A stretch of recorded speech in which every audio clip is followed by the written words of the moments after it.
Okay, so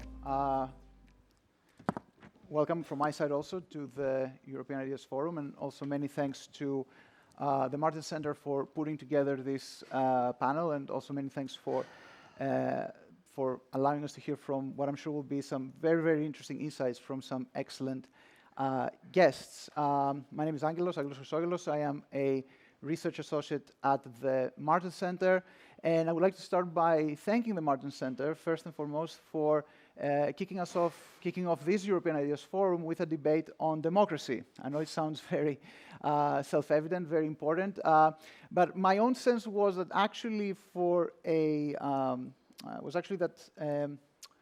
while the debate on democracy, populism, extremism was very prominent perhaps a decade ago, I did feel that we kind of stepped back from it in Europe, especially because so many things have happened in recent years. So we had the pandemic, we also, of course, have had the war in Ukraine. There's this big debate now about competitiveness, there's this big debate about European security. But I think, particularly with the way things are going on right now, and some recent developments that we see, that we do not really appreciate, and we cannot really understand the scope of the challenges that we face, geopolitical or geoeconomic, without taking into account the future of democracy. The two, I think, are very, very integrated, and we cannot really choose. It's a question of priorities. We have to be tackling, and we have to understand the future of our democracies as intimately entwined with the future of our economies and with the future of our security. So that was all from me. I think that we really want to hear from some of our excellent speakers. I will introduce them very, very briefly, and then I will give the floor to them. So starting with right opposite of me, we have Susanne Schneider, who is the Deputy Director of the Brooklyn Institute for Social Research, a very important voice precisely on the issues that we'll be discussing today. She comes from New York, so we may we have things to discuss, is my point, right? So this is also going to be quite importantly, perhaps getting a bit of context about where our societies are today, what are the main challenges of the things that underpin quite all of the things that we then see expressed on the level of party politics. Next to me is Klaus Welle, who is the Academic Council Chairman of the Martens Center. Probably doesn't need any further introductions in these quarters. And we will be joined by two members of European Parliament from the EPP group. One is already with us, is Esther Lakos, and we should be expecting to see Siegfried Muresan at some point, who may join us while our discussion is ongoing. Susanne, starting with you, I would like to hear your thoughts not only about the United States, but also perhaps Europe. You have also worked in Europe as well. Your expertise obviously is quite broad-ranging. If you could kind of give us a bit of a walkthrough about what are kind of the dynamics that underpin a lot of the things that we perceive today, right? So there's this sense that Western politics in Western liberal democracies are quite polarized. There's obviously a growth of populism. It just seems that our party politics is going through a major period of turmoil. What are some of the main trends, some of the main structural conditions? What is really changing in our societies that is actually making these things possible right now? Well, I've got a few minutes. I'll try to tackle all of that as best I can. I'm going to speak really about a few things. One, this kind of question of polarization, the kind of question of how the kind of legitimacy or the perceived legitimacy of our political systems factors into this question. And then finally, I want to talk a little bit about the kind of changed media environment, which we really can't avoid if we want to have a conversation about polarization and various challenges to democracy. So I'm going to begin by kind of with a kind of qualification of sorts to the normative frame that we are witnessing this intense polarization. That is true, but actually I think it really only describes part of the story. At least in the American context, which I know the best, this polarization is very much a feature of what's called the culture wars. So these very kind of hot button issues, whether it's related to abortion or LGBTQ rights, kind of feminist movements, anti-racism movements, the broader array of what's often called identity politics. But actually, I would argue that on matters of economic policy, the role of states and markets, the trend from 1989 to roughly 2020 was actually one of convergence. And that these two phenomena are related to one another in ways that are not often kind of connected. So the kind of neoliberal revolution was remarkable for a number of reasons, but high among them was the steady adoption by centrists and American Democrats of neoclassical economic views that were grounded in theories about how markets were supposed to work, and which achieved hegemony, at least in the United States, not because they were necessarily correct, but because they had enormous amounts of money behind them. You can't really tell this story without looking at funders like the Volcker Fund or the Olin Foundation, the result being that policies that Ronald Reagan could only fantasize about were enacted by Bill Clinton. And suffice it to say that things haven't gone well for most Americans in the time since. We have experienced hollowed out manufacturing regions, slow wage growth that has been detached from productivity growth, massive concentrations of wealth and political influence among a kind of vanishingly small number of obscenely wealthy people, alongside skyrocketing costs in education, healthcare, childcare, elder care. These are the material factors that underlie any sort of polarization. And so I think we miss something very fundamental if we envision that this polarization is just about questions of culture. And it has nothing to do with how poorly most people have been served by this neoliberal political order that has been championed by both parties in the United States. So I would start by situating this polarization in the context of a legitimacy crisis that grips many Western democracies, which is expressed in widespread belief that the status quo is unsustainable and the parties that uphold it have nothing to offer. Right? We have about 40% of eligible voters in the United States don't vote in every election. Why? You ask them, say there's no difference between Tweedledee or Tweedledum. It's all the same, and none of it has anything to, none of it's going to actually impact my life. When you have that sort of kind of mass resignation in the sense that politics is no longer a sphere of intervention that one can actually look to change the material conditions of one's life, we are in a kind of run-up to a democratic crisis. Okay, so we have this convergence on the one hand, which has really only started to be challenged over the last few years in the US by an emerging social democratic movement on the one hand and a right-wing nationalist movement on the other hand. But I think that this convergence has also, perhaps unintentionally, spurred an intensification of these culture wars that we associate with polarization. Why so? Well, you have this kind of, again, we have a sense of, a growing sense that in the United States that the Congress is completely unresponsive to people's everyday needs, beholden to special interests, and unable to move policy needles, legislative gridlock, all of that. So in lieu of actual legislation, we've cultivated this politics of recognition that mostly works at the symbolic level. And at the end of the day, I think this is a very shallow form of identity politics that's quite good at accommodating itself to the status quo, and the issue becomes one of the diversity of the elite, not broken systems or vastly uneven distribution of resources. So Disney announces that The Little Mermaid is going to be black, and people lose their minds because obviously mythical sea creatures can only be white. And in the words of the American political strategist Walid Shahid, quote, "Politics has become exquisitely symbolic because symbols are cheap to produce and maddeningly powerless because real power over investments, prices, housing, jobs sits elsewhere." So more time and attention we are able to dedicate to these sorts of concrete issues which affect people's day-to-day lives far more substantively, I think the more opportunities there are for depolarization, because suddenly you're speaking at the level of things like housing or childcare affordability, which actually impact the supermajority of citizens. And as our debate over those things and our ability to enact policy change on those fronts has become increasingly atrophied, I think what we have got instead is this hyper-polarized culture wars. Okay, so just to kind of close out this thought, I would just, argue that the way that I see this, these polarization over cultural issues runs parallel to the diminished space of political conflict over the nature of our economies.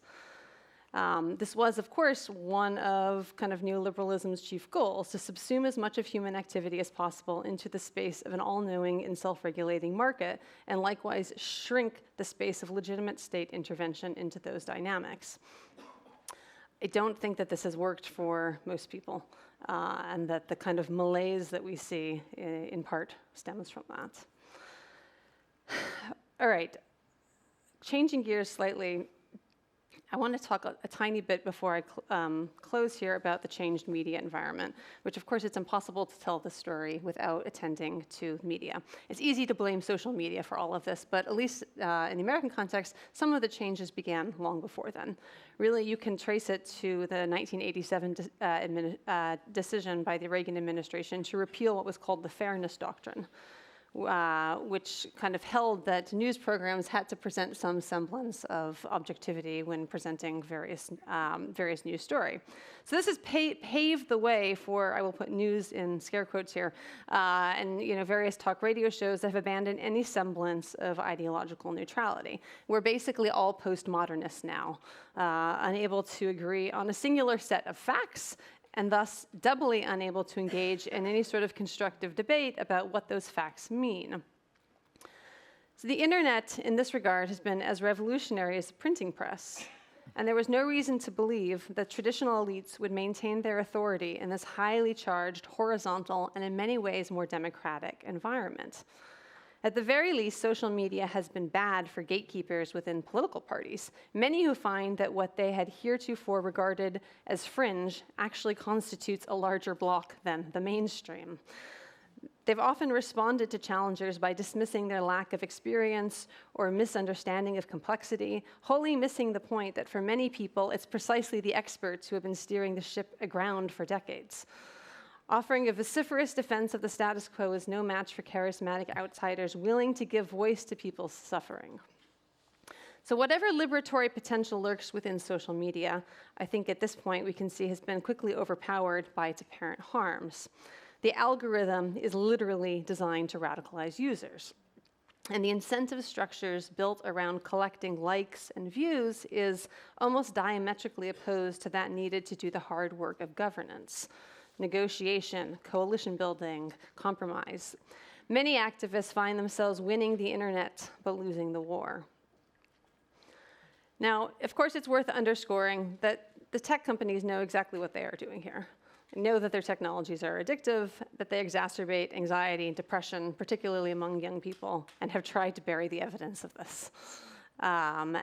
And this attentional economy of social media really does involve a business model that depends on making people feel isolated, helpless, and willing to trade entertainment and AI friends for the real work of maintaining a community. None of these problems are, of course, going to be solved simply. And I don't have a skeleton key to kind of unlocking the door here. I would hazard, though, that communal, real-world encounters are part of the solution. Just based on my own experience doing volunteer work in a soup kitchen at New York, I kind of contrast that sense of kind of shared mission and actual real community building that one feels in those spaces to the sense of futility and helplessness and loneliness that you feel kind of from doom scrolling. And we do know that from kind of social science data on things like citizen assemblies, that actual people are far more willing to learn from one another and compromise if they can find a forum to gather, if they can find a kind of shared project to work on. This means in-person activities that are by definition local, and that almost necessarily then cut across the political spectrum of participants in a way that runs completely opposite to the self-sorting mechanisms of social media. Another way of saying this is that we can kind of chart a correlation between people's disengagement with local politics, local communities, and local organizing in favor of a spectatorship at kind of national and international politics, with this sense of growing polarization as well. So I'll just leave it there and give us a few things to kick us off. Well, okay. Well, thank you, Susanna. Very. I like how you started your intervention by saying, "I'm not really sure I'm going to be able to cover everything," and you literally covered everything. So. Yes, but maybe not well. Yeah, so, no. Let me tell you, very concise, very punchy, and loads of things to chew on for sure. I have quite a few things to get back to in our Q&A. I will turn to Klaus now. We kind of had a bit of a sense of the ground, let's say, but I would like to move us a bit, perhaps, on the level of the party system and how political parties, and I would say particularly kind of what we call or used to call people's parties, the big, moderate, centrist parties that in a way have shepherded and led Western European economies and societies since the end of the Cold War in Europe and North America, arguably, I would say up until a point, quite successfully, but I think also many people tend to speak about the rise of populism. The mirror image of that, of course, is that this form of moderate catch-all politics at the party level might also be in a certain form of crisis. What are your thoughts on this? How have mainstream parties, such as the parties of the center-right, responded to those trends? What can they do better from now on? Okay, thank you for this question. The Martin Center over the last years has invested a lot of work into it. We published a book, which of course I can recommend, on Christian democracy, conservatism, and the challenge of the extremes, which tries to clearly establish what the difference is and where the dividing lines are. But maybe to answer more generally, I think we have to do three things. A, we have to understand the drivers. Secondly, we have to differentiate, because not everybody we call populist is the same. And thirdly, we have to address the underlying issues, which means already in the first step to recognize that there are underlying issues and it's not just imagined problems. So when we think about the drivers, I think what is striking is that this populism is not a national phenomenon. Maybe it came in some countries earlier, in some countries later, but in fact, it's a global phenomenon. At least it's touching us and the United States, and we can say about 25 to 30% of the electorate right now. And if that's the case, then obviously the reasons for this also cannot just be local. There need to be reasons which transcend the national systems, which are global. And the first, in fact, I see in the area of social media, because when I grew up, the whole country in the evening was assembled around the main news, and we had all the same input. So we deviated a bit, we agreed, we disagreed, but we had a common reference frame. I think what has happened is that we've lost our common reference frame. We are all in our different communities, and we know very well that when you publish a social media post which is saying on the one hand and on the other hand, it's probably not going to be very successful. It's not the rules of that game. You have to drive the argument to the extreme. Can be on the very right, can be on the very left, but polarization pays under those conditions, and that's a fundamental change. And it also has allowed parties without a grassroots structure to establish themselves with very little cost. In the past, you needed a local network. You don't need this anymore. So it's also, of course, true that there surely has been a Russian impact. When we are thinking about fake accounts, some people guess up to 25%, I don't know. Catherine Belton has been saying that Russia invests 25% of the capital of Gazprom into these kind of political influence situations in the West. With 25% of the value of Gazprom, you can do quite some quite some things. And we've seen Elon Musk trying to intervene in the German elections with X and supporting the AfD. Fortunately, the support for the AfD fell in Germany once Elon Musk intervened. I don't know whether it's a general rule, but it shows also the limits of just a media strategy. Second thing, the second driver for me is when you look at the electorate of those parties, they have features in common. They belong to what I call the lower middle class, over proportionally. The AfD in Germany represents above average workers, above average unemployed, above average the lower educated. The same for the FPÖ in Austria, the same for Le Pen in France. And she has her own constituency winning in old communist mining territory. And in Germany at the last local election, where they were very successful in the West, Gelsenkirchen, old mining territory, lots of social issues. So they are attractive for people of the lower middle class, which have no buffer. So there's no money on the bank account. If suddenly inflation goes up 10%, there is no buffer, and it doesn't help that maybe a year later they get a pay increase. Or COVID. And we had a lot of those crises. So in America, you call them from paycheck to paycheck. 20 to 30% of the American population are considered to live from paycheck to paycheck. One paycheck not coming, you have to sell your car. Several paychecks not coming, you have to sell your house. So people here are very sensitive, and we also have to understand that migration is a social issue, not just a cultural issue. It's also a social issue. If, let's say, you have a high degree of migration at one time, that's big refugee movements, Ukraine or from Syria, where are they concentrated? In the area where people live with lower salaries.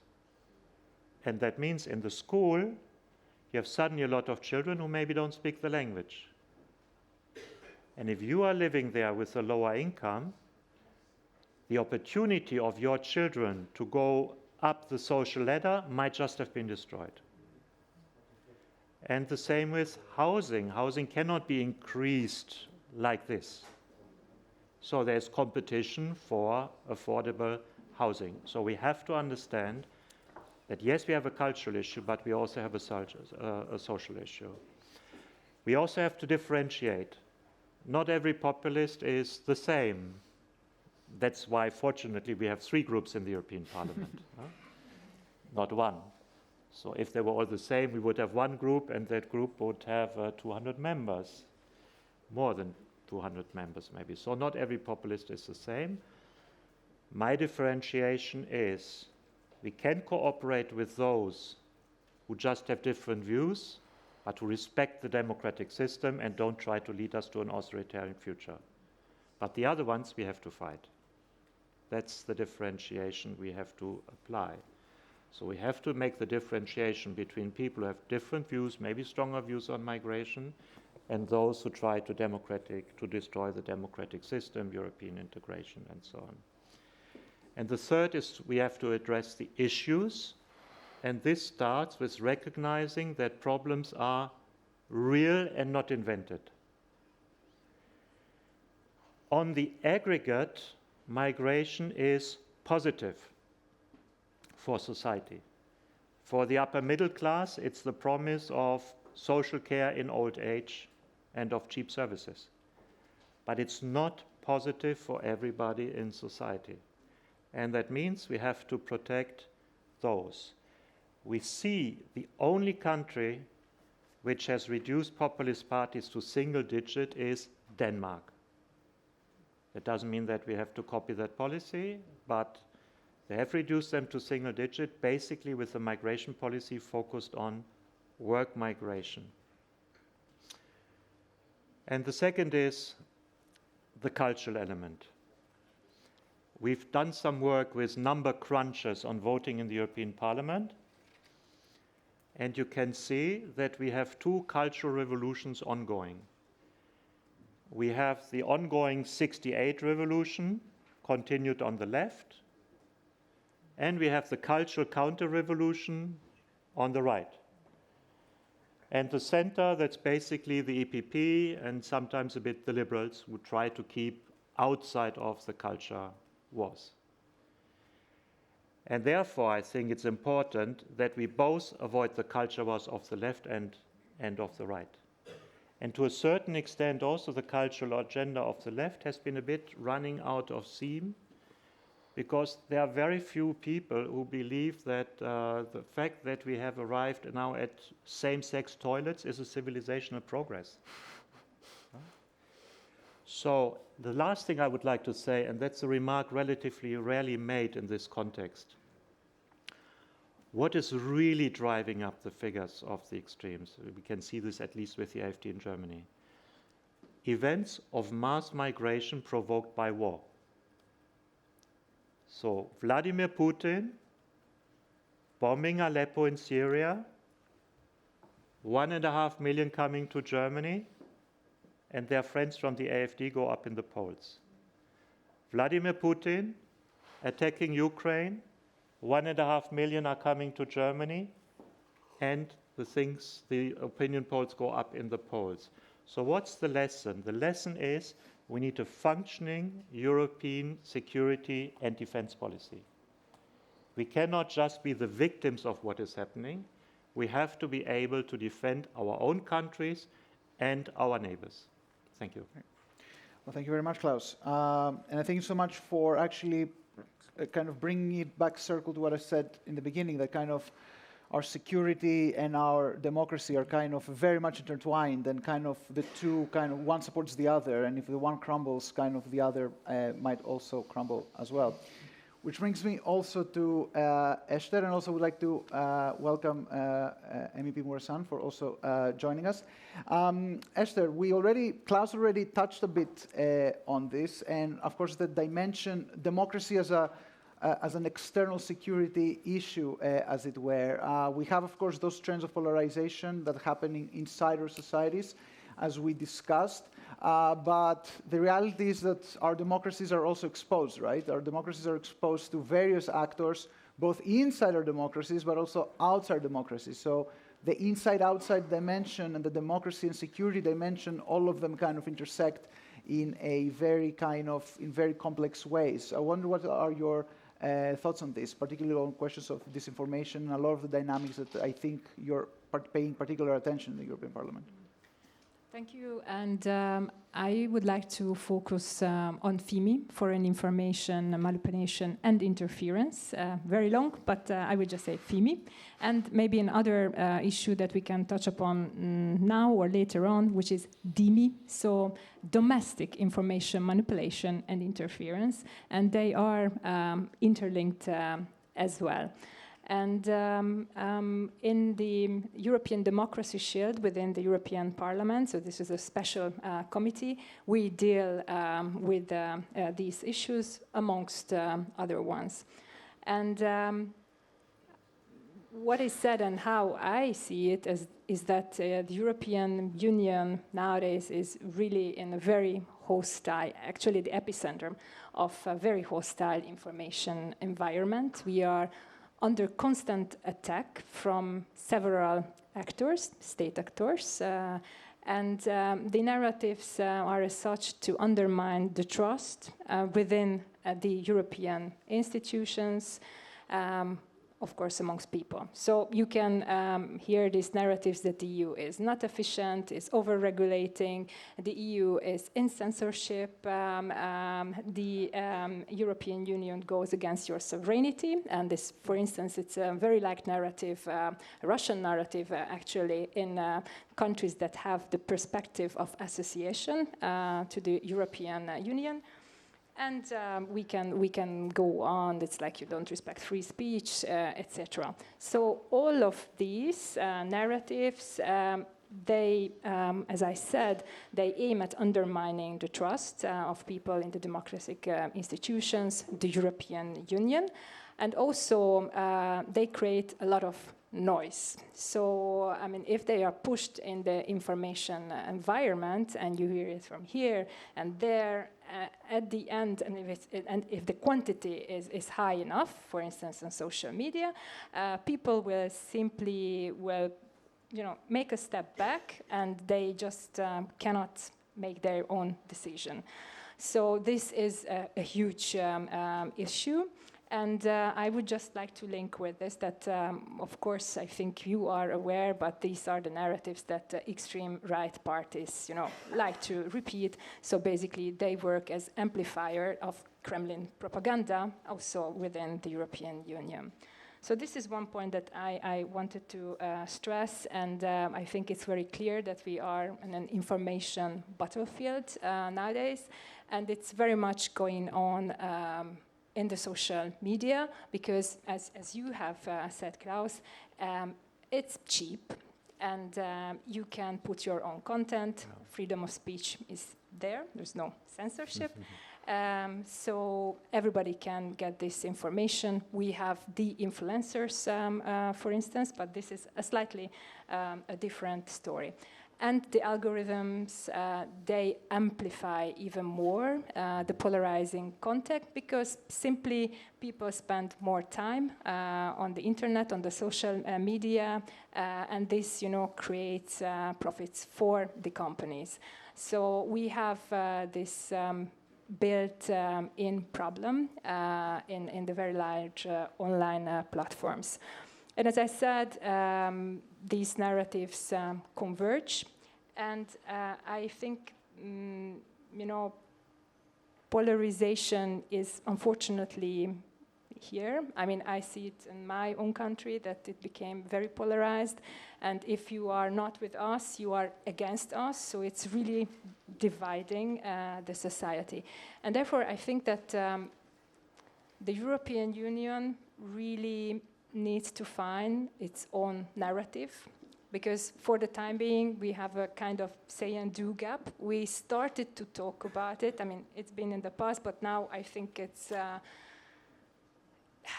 we cannot avoid anymore, to put this topic high on the table. So disinformation and foreign information manipulation and interference.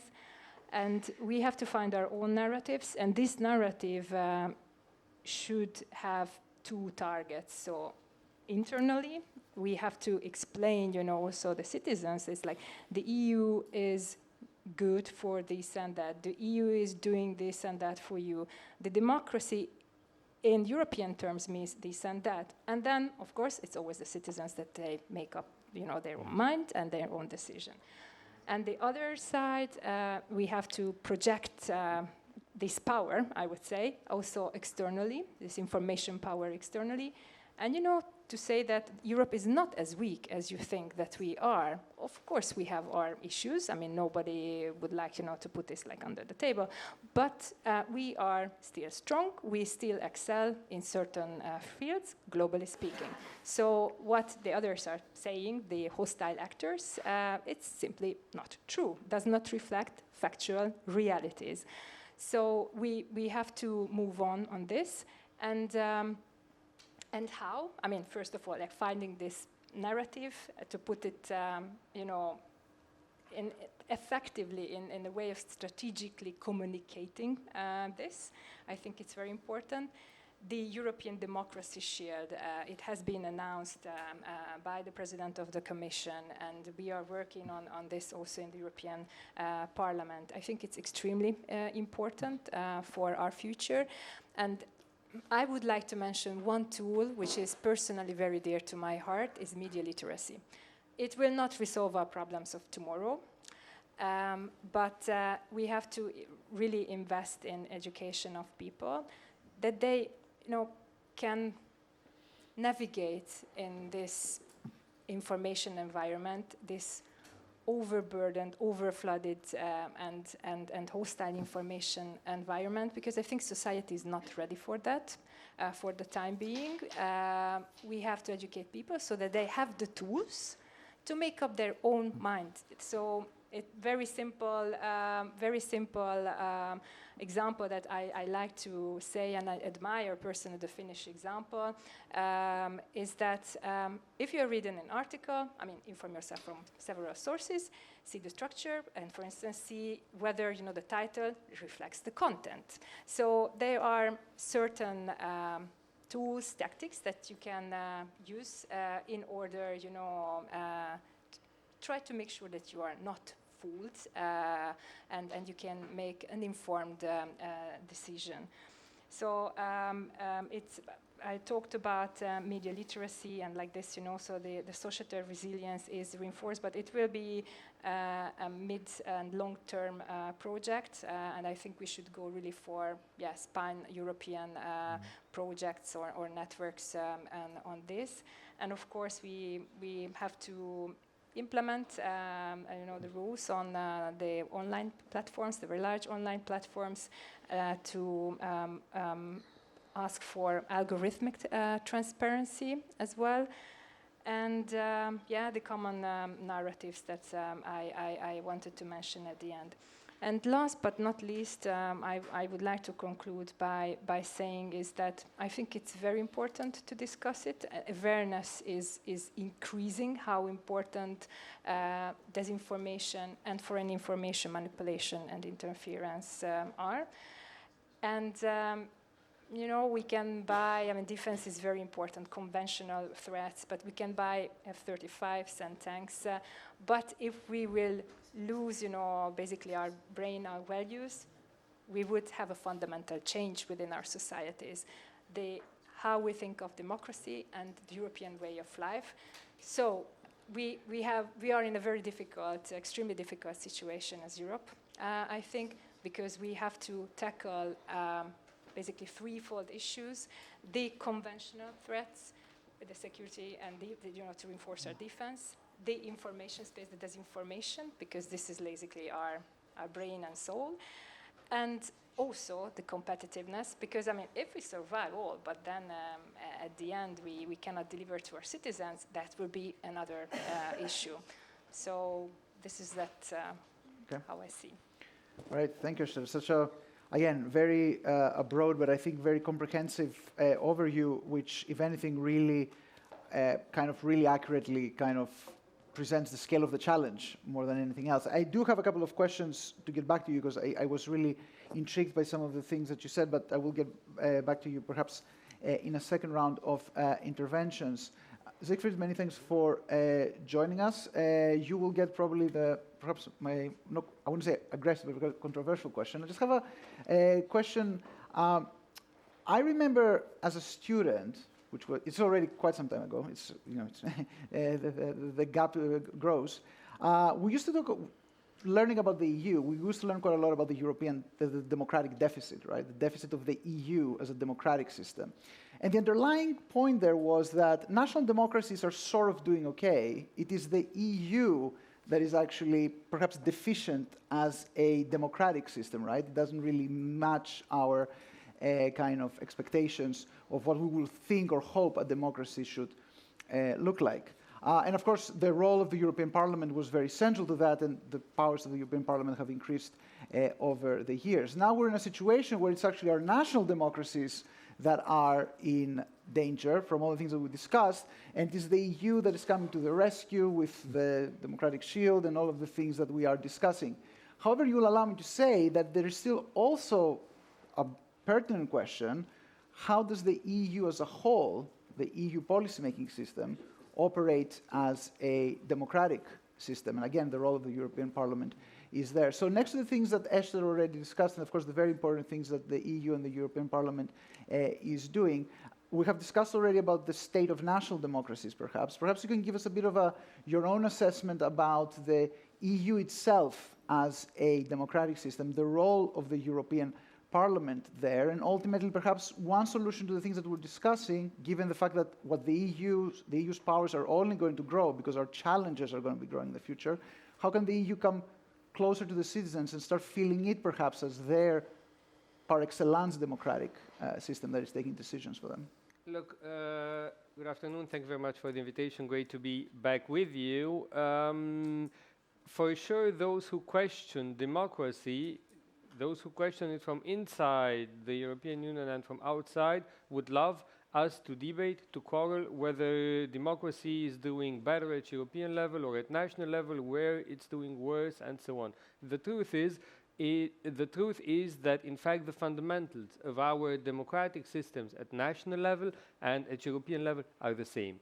And democracy at national level and democracy at European level for us as member states has so many elements in common, you know, rules, values, the rule of law, democracy, freedom, solidarity, so much in common. So this is why I think, you know, we would only serve those who want to find a weak spot in our democratic constructions, who keep on debating, you know, where's the weak spot? You know, is it at European level? Is it at national level? And so on. I think we shouldn't please them. For sure, you know, we are under a targeted attack. And we are under an attack which is coming, and our democratic system is under an attack which is coming from inside EU member states and also from outside, which is more difficult than what we had in the past, because the past was simple: West good, East bad, EU and NATO good, you know, autocrats outside bad, you know, and now we have our most important partner, NATO member states, saying the EU is the big problem. So the challenges are much more fundamental. They are targeted, and they also evolve over time. They evolve also on the basis of technological progress.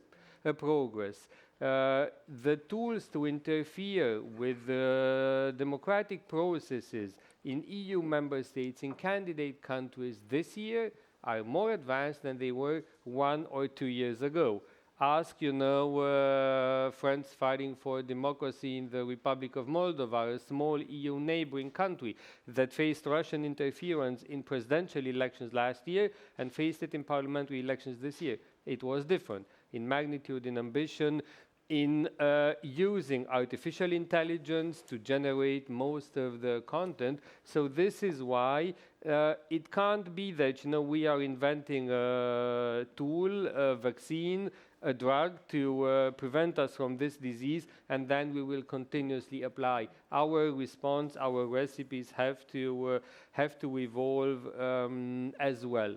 Of course, I think the first important element is to explain people how those who challenge us are operating, and in fact what their tools are, and the magnitude of the challenge that we're facing in. This is why I think exposing those who are articulating, repeating messages of autocratic regimes from around the world, exposing them, exposing their objectives, exposing their people, is essential to create a certain sense of immunity at the level of our populations, explaining to people that it is our very democratic fundamentals at European and at national level that are targeted, our institutions, our way of living. And I agree with what Klaus said in the beginning, you know, on the economy, on stability, on what matters to people, in the sense that, and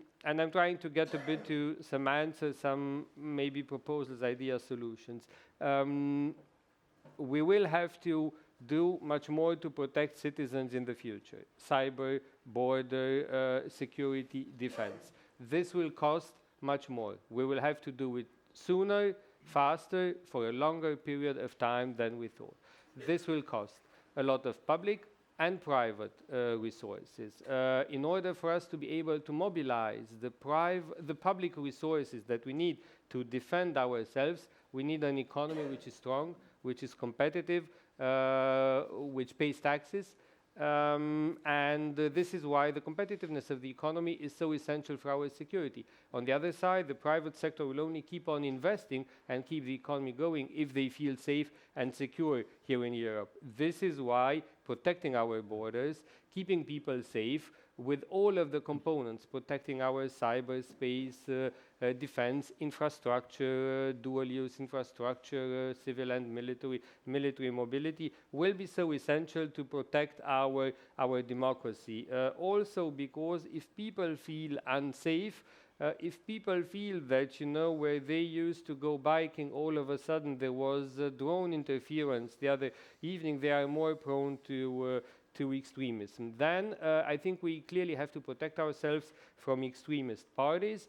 And here I'd like to say the following. We did have extremist, populist, anti-European parties in the past. And we did hope that, you know, if maybe they govern with us as junior coalition partners, look at Finland some time ago, look at other member states, they would normalize a bit. Because we acted a bit like a magnet, our values, our tools, our rules maybe helped calm them down a bit.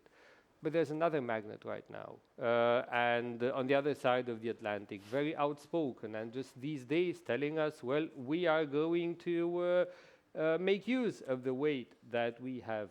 So what I'm trying to say is, in many of the EU member states, either on the first or on the second place in the polls, there is a party which is disruptive, which is anti-European, which is extremist, which is populist, and who will be a main contender for winning upcoming elections at regional level or at national level, you know, starting with the largest member state of the Union, continuing with the French presidential elections, with the Polish parliamentary elections, you know.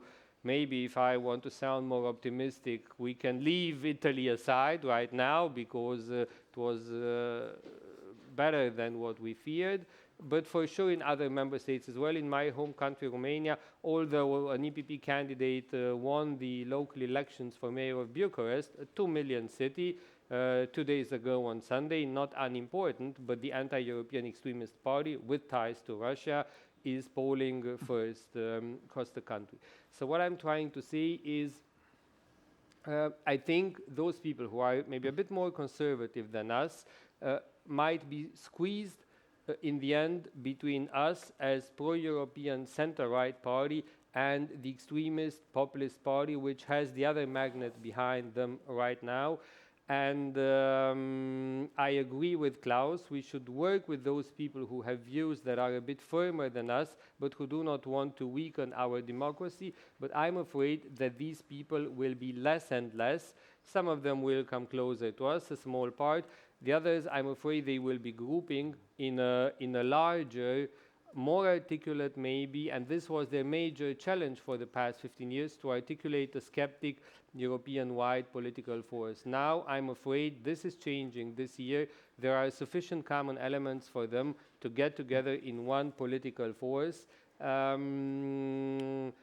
Polling very well in many member states, and I think the other party that will score very well in EU member states will be the party opposing them, not a party trying to, you know, build bridges to this extremist movement that, as I said, will contain less and less elements which are just a bit more conservative but defend democracy. They will contain primarily elements who challenge our very democracy, who do not want to work with us, but who want to replace us and want to replace our democratic system. And this is why, to defend our democracy, I think we need to articulate a message which has a clear political component at its core, but goes beyond, goes to the economy, goes to civil society, which manages to oppose this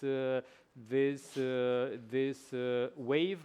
And I'll just conclude again with a reference to this small EU candidate country, the Republic of Moldova, where in the parliamentary elections 2 months ago, for the second time in a row, the pro-European center-right EPP member party scored an absolute majority of votes cast, something which no other pro-European party on the European continent has.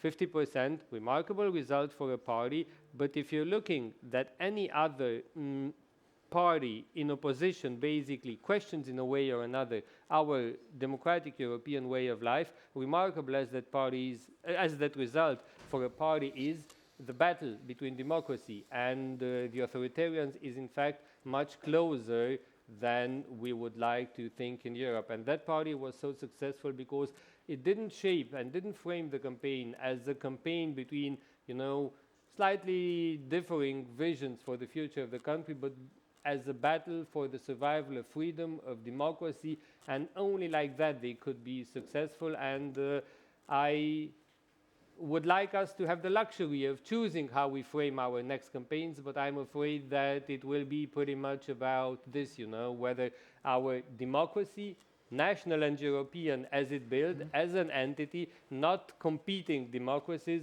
will survive. Right. Well, thank you, Siegfried. Very, very robust answer.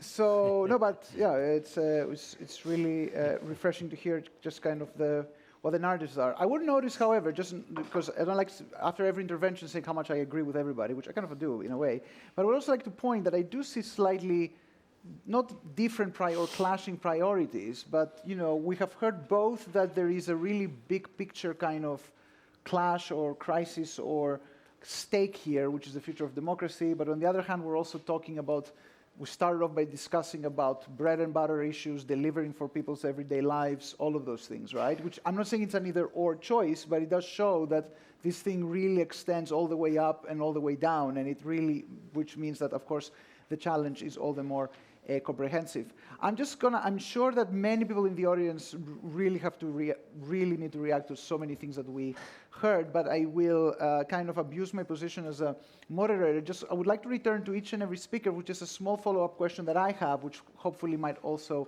cover some of the things that the audience has, and then we're going to open up for the Q&A. Starting again with the row that we heard the speakers, Suzanne, you drew a distinction, which I think is very common, particularly when people writing essays, people commenting on the current state of democracy. I'm actually very sympathetic myself to this idea that essentially you have this culture politics, culture wars kind of stuff that has come in and has crowded out things that really matter to the people, right? Like it has really, we just discuss about things that are often very esoteric. Oftentimes they also really nudge not very gentle instincts of humans, and we really leave aside things that really matter to the people, their everyday lives, their jobs, their prospects, their sense of security. Can I just push back a bit here? If you can just come back to me with a short reaction.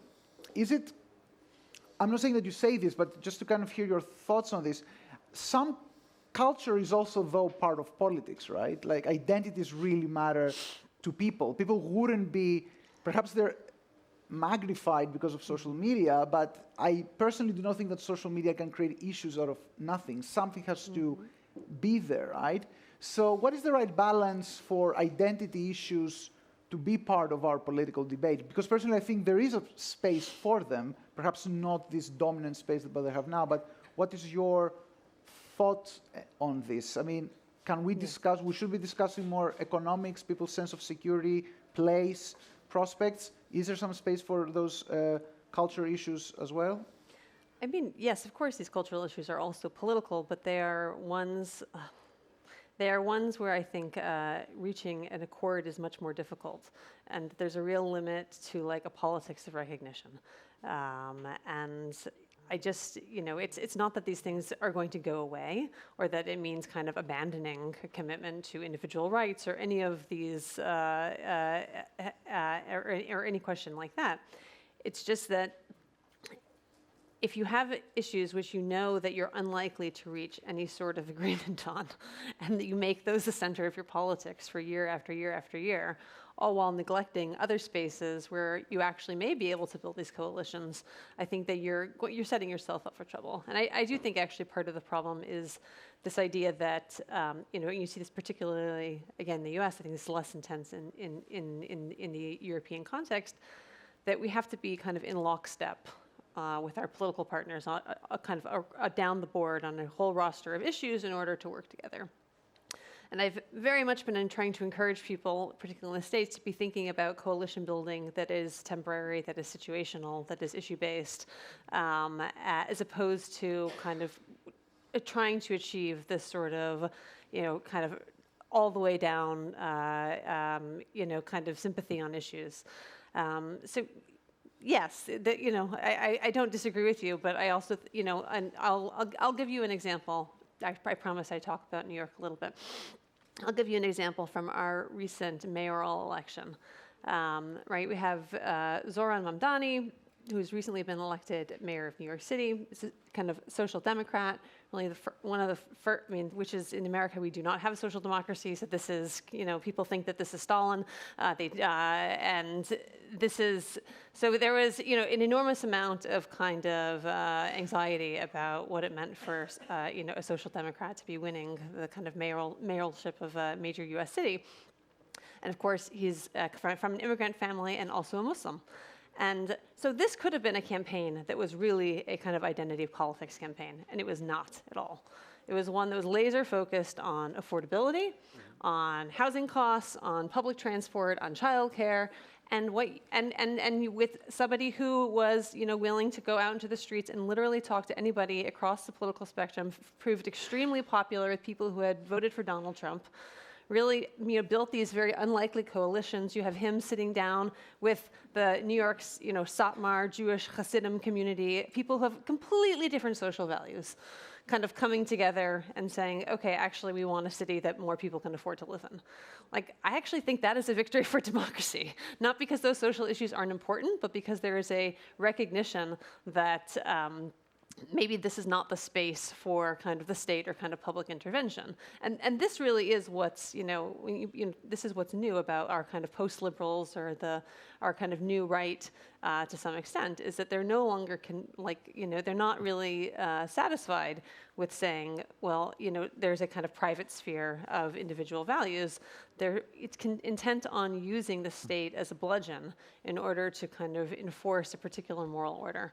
And I think less of that and more talking about affordability and housing would always be a good move for our democracies. All right, thank you. That's very understandable.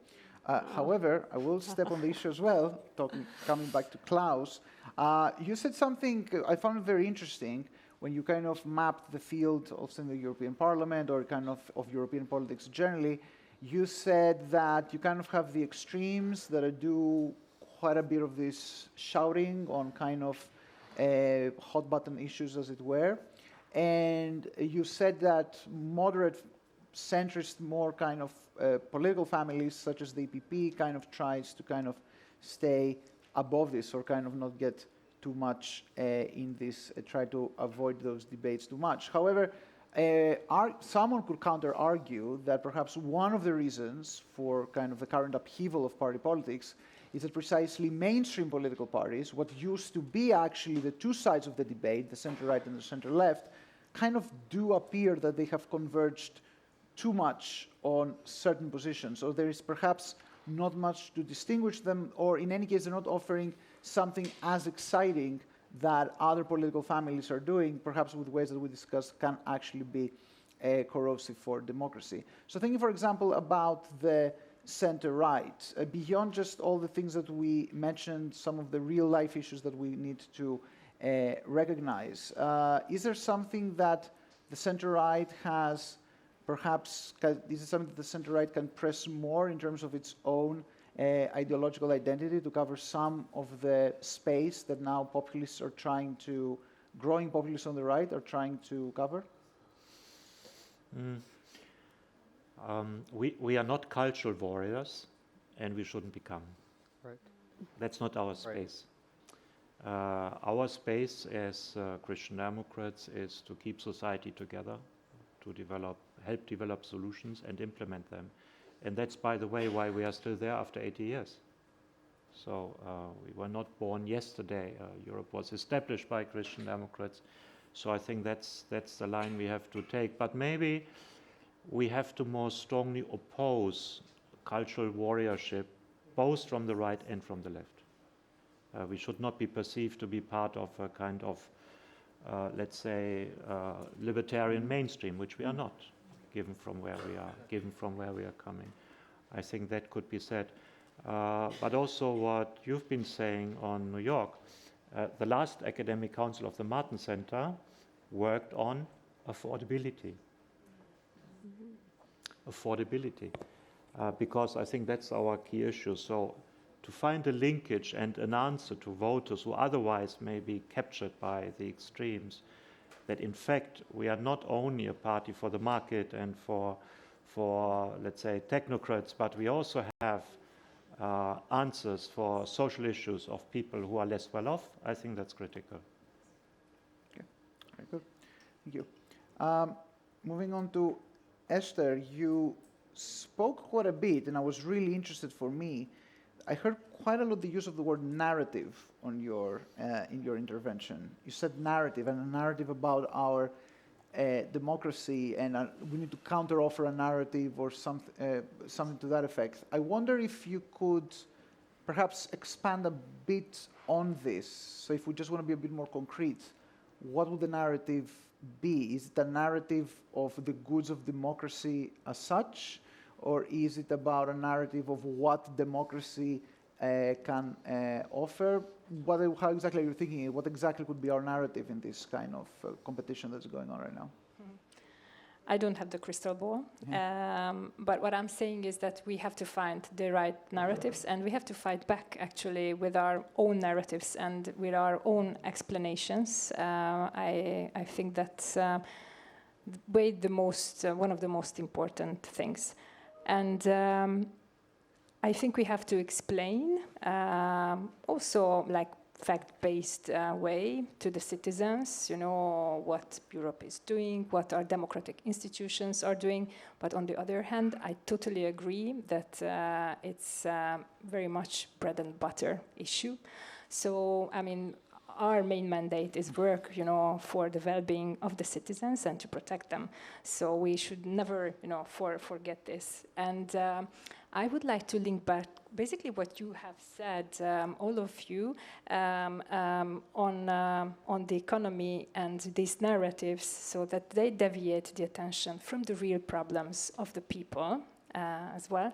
So then, those parties that they are not doing the job, that they are just doing an ideological war, I mean, they simply don't focus, their job on the well-being of people. They can go on, and again, we should fight back with our own narratives and with media literacy. And these are basically our vulnerabilities, these weaknesses that we cannot resolve for the time being, or we are trying to resolve, that's the right word, like housing, affordability in terms of energy, etc. Because otherwise they are weaponizing, these topics for their own benefit. And but also, that Klaus, you have said, is that we have to work on the societal issues and to put our focus there, that we deliver. And actually, this is what EPP does as well, that we deliver on the issues that matter for society.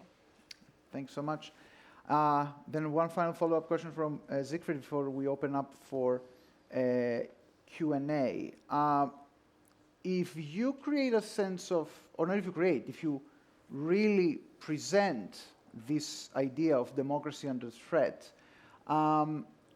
is this not a risk? If you create a sense that democracy is at risk or democracy is at crisis, will this make people believe that they have to support the parties that support democracy, or are you reinforcing the idea that there is a crisis upon the sense of which many populists thrive? It's a question that I have for myself. I don't necessarily, but it may be a catch-22 here. So I just very briefly would just like to hear your thoughts on this. Yeah. Look, democracy is at risk, and if we pretend it weren't, I'm not sure we can really take the people with us in really, reducing this risk. And fact is, extremist parties have just become stronger over the course of 1.5 decades now, 15 years, changing a bit the main topics that they were advocating for. The AfD in Germany was launched as a party opposing, European solidarity when it came to countries that found themselves in economic difficulties during the global financial crisis. Once the topic was gone, they found migration as a topic for themselves. Then it was gone, pandemic came, it was their main topic, pandemic left, then, Ukraine war started, the other million refugees came, so they returned to it. So basically, for different reasons, but because we didn't have this fundamental debate in the society and we didn't explain to the people how big the risks in fact are, the disease just kept on growing. You know, we took vitamin C's, paracetamols, we didn't take the antibiotics, but you know, our temperature just kept increasing, and I'm not sure we're better off. So I think we are in a difficult situation. I think the adversaries of democracy inside and outside the Union are more united than ever, are coordinating closer than ever, and I think we shouldn't pretend that this is not happening. Okay, absolutely. Crystal clear. We will open the floor now. I see we have around 10 minutes for discussion. I would like to remind you all of this really great New Yorker cartoon from a few years ago where there was people were speaking and somebody raised their hand and below it said, "Let me give you a 10-minute manifesto disguised as a question." That is totally not what is going to happen right now. So I would like all of you, your questions are more than welcome. Let us know your name, where you're from, what organization you're representing, if any. State your question clearly, and if possible, also let us know which member of the panel your questions are directed to. I imagine there is a mic, right? Fantastic. So shall we start with the lady here? Yeah. And can I also just Thank you. Thank you. Sevinç Kader, I'm a geopolitical expert on board level and AI governance as well as I'm working on future of democracy and AI. My question is for you, Suzanne, and Klaus. So throughout whole discussion, I see that we are a little bit too much projecting our responsibility on external factors or external actors. Disinformation and this and that, lack of education of our citizens, etc. But we don't really look at how our political organizations, our democratic organizations, are being organized, are responding to the demands of citizens. So how much they are really stuck in the 20th century while trying to respond and address the 21st century. So, and no one much responded the challenge of emerging technologies and their impacts on democracy. AI, we always attach it with the risk, like throughout this conversation. How do you see, AI and all these emerging technologies, deepfake and others, may impact democracy in positive and a negative way? Because I don't think it's only the negative aspect. Okay, thank you so much. I think I saw another hand over there, right? Let's just take two questions and then we'll see if we have more. Yeah. My name is Isabel van der Gucht. I represent the European Network focusing on social inclusion. So we have members in different European countries. And I want to react about populism, basically what you say about populism and rise of extremism. In Europe, I don't know if you saw the Eurobarometer for 2025, but about concerns about European citizens, but the main concerns about European citizens is the cost of living, access to education, finding jobs, and so on and so on. So the main concern is really about social needs. And and that's also why I explain there is a rise of populism, because they don't feel they are listened to by politicians. And it's a little bit why probably Mandani was so successful in New York. So I ask a question to the EPP, both Martin Center and MEPs. What are you doing? You have access to business, but you also have the Christian values. So how are you going to push the social agenda in the next years? And not only the socialists, but also your group. Thank you. Two quite comprehensive questions. Perhaps I think they necessitate another small round by all participants. So we heard about are our democratic organizations, presumably political parties, fit for purpose for today, the important role of AI. Perhaps Suzanne can take a look at this. Another interesting way that I think brought in this debate, bread and butter issues, what the Eurobarometer says, versus this big picture, our democracy in danger kind of stuff. Again, I personally do not think that it is an either-or proposition, but it is still interesting that citizens may want to hear on both of those big things. Finally, what is the APP doing? Probably Klaus will give us a concise answer there. So, Suzanne, let's start with perhaps the AI. I don't know if the AI is something that it's a big debate right now. So, yeah, I'll try to speak very quickly to that, which is to say that I'm sure there are positive impacts or possibilities, but I don't really see any that are very apparent at this point for AI. And even when we're talking about the kind of risks associated with AI, I don't even think it's just like the deep fake and this sort of, right, if we've already been living, I joke that we are all postmodern now, but if we've already been living in this kind of world of like, of no longer having any sort of like overlapping fact base, this seems to be an intensification of that rather than kind of creating a kind of new like epistemic reality. But, if you like, the other risks that we're, when I look at AI, that you have people like Eliezer Yudkowsky talking about evil AI, and we're going to create this like demon, right? It's become very weird, very theological in much of these quarters. And actually, what we need to be talking about are things like the fact that these data centers are guzzling water and electricity. They are driving wholesale prices of electricity up by, somewhere between 20 and 50% all over the United States where they have been established.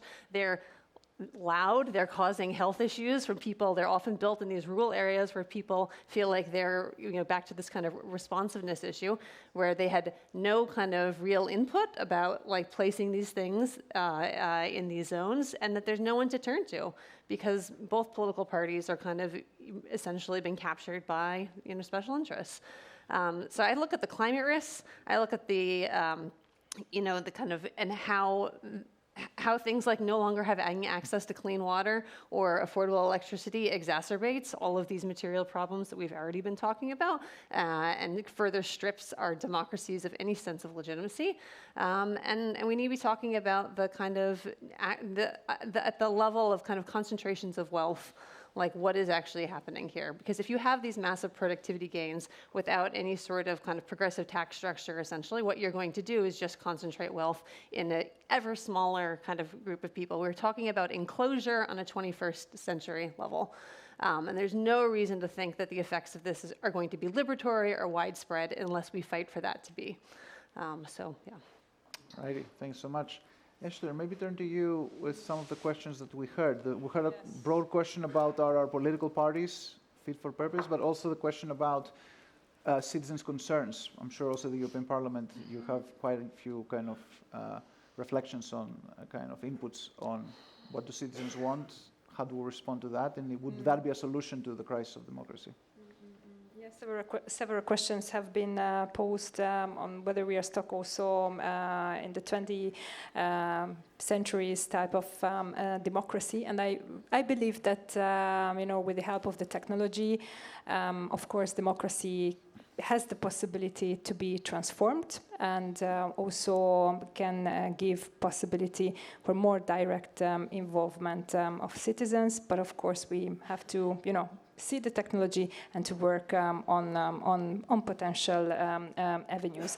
Please let me just mention one thing on the AI and deepfakes, because in the Democracy Shield we really dealt with that quite extensively, and in my home country we also have experience on that, put it very diplomatically, and the AI can be, it's a horizontal technology, it's an enabler, and of course bearing several risks. But if we think of the information environment, and we are talking about democracy, we have seen what kind of risk it entails, and also how it is able, to fool people, because nowadays the technology is so easy to use and it's so cheap, and you can just put it online, and then people just take it because we don't have the necessary skills to filter this information, and the labeling doesn't work all the time, and very often it's not visible, it's got from pictures, or it's like minuscule, so you don't really know what you are watching it. Sometimes it's obvious, sometimes it is not at all. And this second case is really, really dangerous, and as I said, it's cheap, and it's I wouldn't say that it's perfect, but it's getting closer and closer. So now you don't have to check whether there's a sixth finger, for instance, or a third leg for a person. But what you have to check is what is going on in the background, for instance. So you have to watch out even more. And on the Eurobarometer, what you have mentioned, maybe I was not entirely clear, but for us, for instance, social issues matter, bread and butter issues matter, and we have to resolve the problem of people. We are here, politicians are there to serve people. I mean, this is our main mission, and I wanted to say still one thing that I forgot, but maybe it will come. I'm sure that it's going to be exactly what Siegfried is going to say now. Yeah. Look, I think the one question which maybe is directed a bit to Klaus and me is what is the EPP doing about social? And the truth is there cannot be high social standards in Europe without a strong economy, and particularly in times when we're seeing disruptions in global trade, when we're seeing an erosion of our competitiveness, when we're seeing many thousands of jobs lost, particularly in industry, strengthening the economy, improving the competitiveness is essential to protecting our high social standards in Europe, particularly if we have a look at our demographics. This is why energy security, energy affordability as well as an essential component. Investing in the new technologies to make sure that we keep the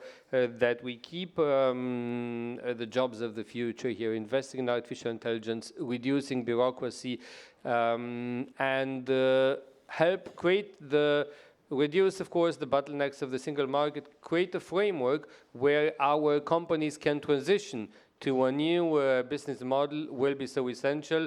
And if we won't do this, I truly believe that, the high social standards that we have here in Europe are in danger. This is why, I believe that the EPP agenda on the economy and social seen together is now more imminent and more relevant than it has ever been. Thank you. Siegfried? Klaus? Yes, very similar response. I mean, all the basic security systems in Germany have been built up by the Christian Democrats. Some were started by Bismarck, but the last one, which was old age care, was done by Norbert Blüm under Helmut Kohl. So this is our tradition. It's nothing which is strange for us. But we know that we can only distribute what we have been working for first. And growth has become a kind of dirty word, but without growth, we will not be able to distribute. And have a look at Italy before our debate here. 20 years no growth, and more or less all the parties have become populist parties. So we need to identify how can we come back to growth. And the problem is, in the new sectors of the economy, we have market capture, both by China and by the United States. By China, because there's wage suppression and public money, and then a market is conquered, like solar panels, let's say, and then for decades they can have monopolist money coming back. And we see the same in a different way in the United States, in the area, let's say, of the Silicon Valley, because huge investments, but then you have the company that's dominating everything, and for decades you have returns which are guaranteed monopolist rents. And we have to answer, how can we deal with this? Not in the traditional way, and surely not without a capital market, and surely not without an internal market on services. The traditional markets for good is shrinking.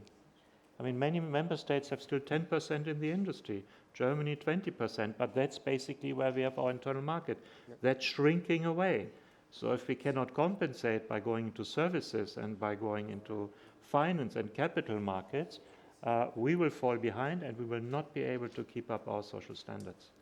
All right, thank you so much. I'm conscious we have started slightly later, so I can take two more very quick questions from the audience. Very quick questions for a couple of very quick answers for close. So I see that the gentleman here, and there's one gentleman here who has a hand up. Yeah, over there.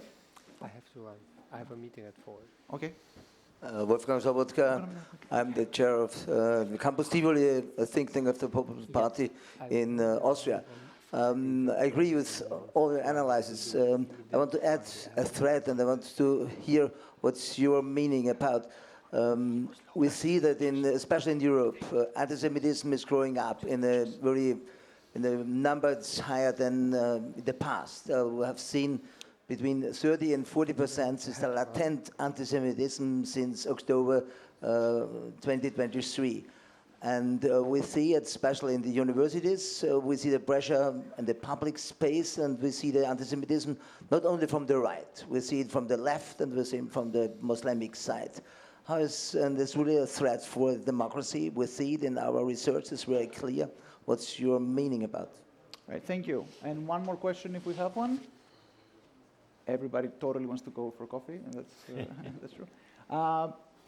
Do we have one more? No, that's it. Perhaps Klaus, do you want to take over this just final report? That's the issue that the gentleman addressed, which probably falls also in the broader issue of radicalization, also from the other side of the divide. Perhaps we didn't really, we should have touched this perhaps more, that we kind of we forget a bit, right? Let's say, of course, we have to fight anti-Semitism, and we see sometimes strange alliances. If I look, for example, at LFI in France, you combine Muslim fundamentalism with extreme left. Basically, they represent the people in the suburbs, and they use them as an electoral weapon. So, in fact, it's not only on the very right, it's also on the very left. And so I think everybody across the political spectrum has to take his or her responsibility here. Alrighty. On that note, on the note of responsibility, which I think is a very appropriate note also for the European People's Party and the Martin Center, thank you so much. Thanks so much to our audience for sitting through this discussion. Thank you very much to the participants for excellent observations, and thank you very much to the Martin Center for bringing us all together here. It has been excellent. Thank you.